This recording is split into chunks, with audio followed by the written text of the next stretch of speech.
Christoph Oliver Gillen, and I'm a visual artist. I got into art college to do my foundation in '93, '94. My main interest then was painting and drawing, and it was in 1994 things, for me, art got turned on its head.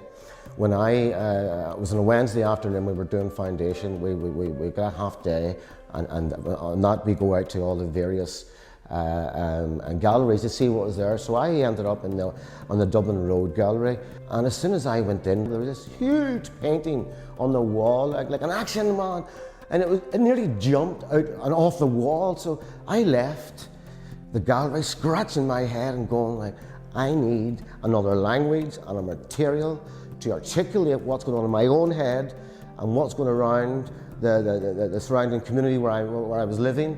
And also, I realized that I was gay and didn't do anything about that or acknowledge that until I was 24.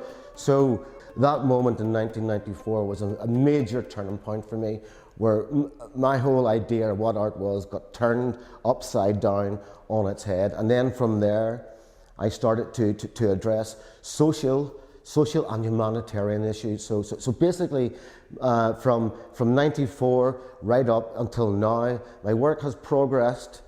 You know, my work is a process. It's not product-based, or it can be product-based at times, but usually what I'm about is throwing the pebble into the pond. The pond is still, and that pond is society, wherever we are, and the pebble hits the quiet pond, and the permutations go out, north, east, south, west. So I address social issues, humanitarian issues. It doesn't matter what they are, I address them all, you know. Usually when I work on a piece of work, I tend to do a lot of research. It just doesn't happen there and then, like, you know.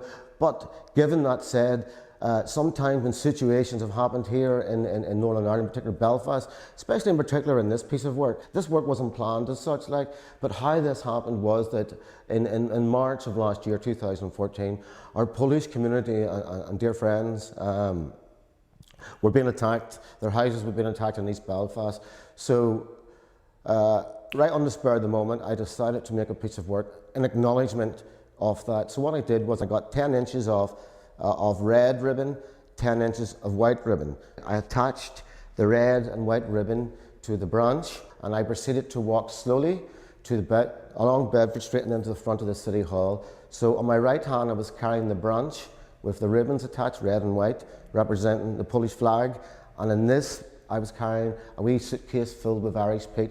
So when I got to the front of the City Hall, I opened up the suitcase, took off my socks and shoes, stood in the suitcase with the Irish peat, and held up the branch, and which was red and white, the ribbon, to show solidarity for our Polish community and friends that were being racially attacked. So my work is all about these issues, you know. Directly just after that demonstration and showing solidarity for our Polish friends and community, there was the flaggers were there directly after us, but they came in and there was eruption happened, like, you know. So all of a sudden, I had my camera, like, and on the spur of the moment, I took a photograph of this image here, and it's called Side by Side. And I just took it, and all of a sudden, this lady here, old age pensioner, it's faced as well, so there's no faces there, but she turned around and I mean verbally attacked me. I mean verbally attacked me, like, you know. You know, I mean, my work is about, you know, about expression of understanding, forgiving, and loving, and peace and love. I mean, this is all that I'm about, like. I got made a wearable sandwich board, and that sandwich board was mirror material. When I'd be walking, the environment or people would be reflected. I had a placard, white background, blue text, and the text says, "Last night I dreamt I could change the world." And basically, my work is a reflection, turning the mirror around to people. Just simple as that. Turning the mirror around so they can look at the mirror at themselves. And the text is to open up conversation, to engage, you know, to about all what is happening around the world today, you know, all these social, humanitarian issues. Do you like to have a conversation? When cuts happen right across the board, like, It's the arts are always the first thing that gets cut, like.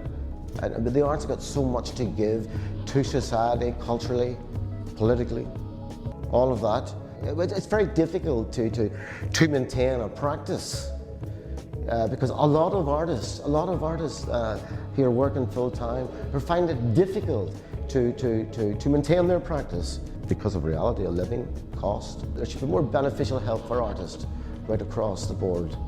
You know, because the arts have got so much to give and have given so much. Yeah. I'll see you all on the journey.